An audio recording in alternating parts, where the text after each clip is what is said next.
Alrighty, thanks for coming back. This section we're going to start talking about actual campaigns and how to configure one up. So let's go ahead and log into the application.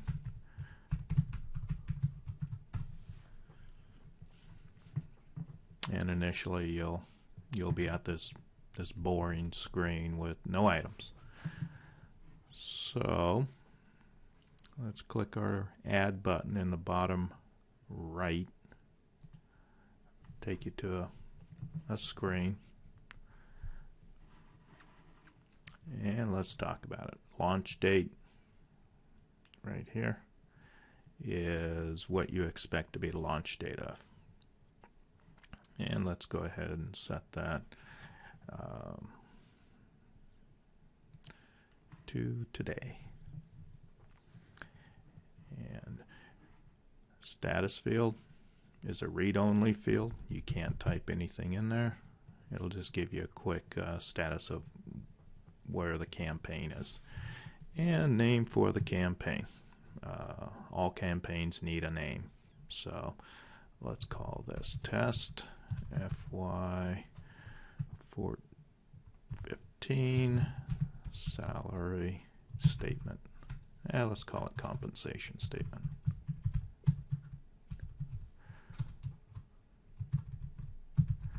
Okay, and as soon as you give the two required fields, launch date and the name, all of a sudden you get all these tabs, and we'll talk about those a little later.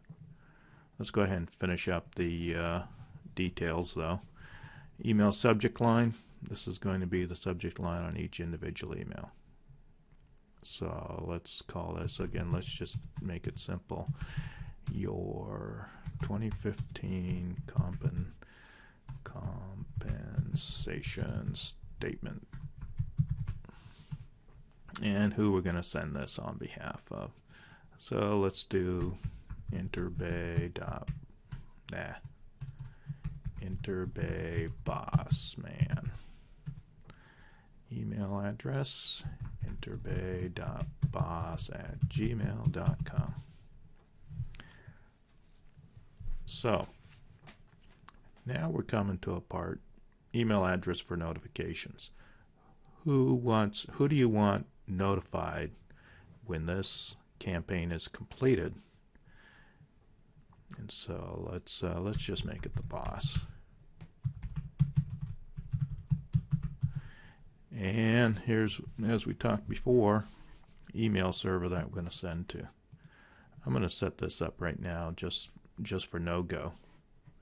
So let's talk about it. If you press the plus sign right here, it'll pop up a little dialog.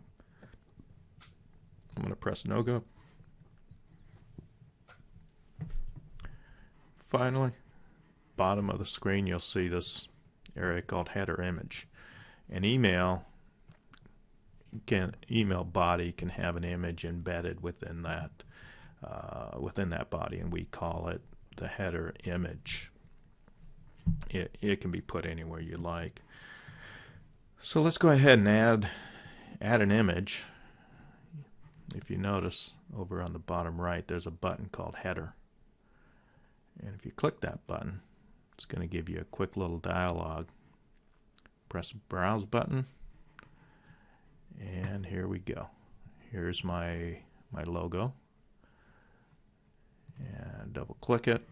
Right away you see a preview over here in the left side. And I'm going to say okay, accept that. There, good.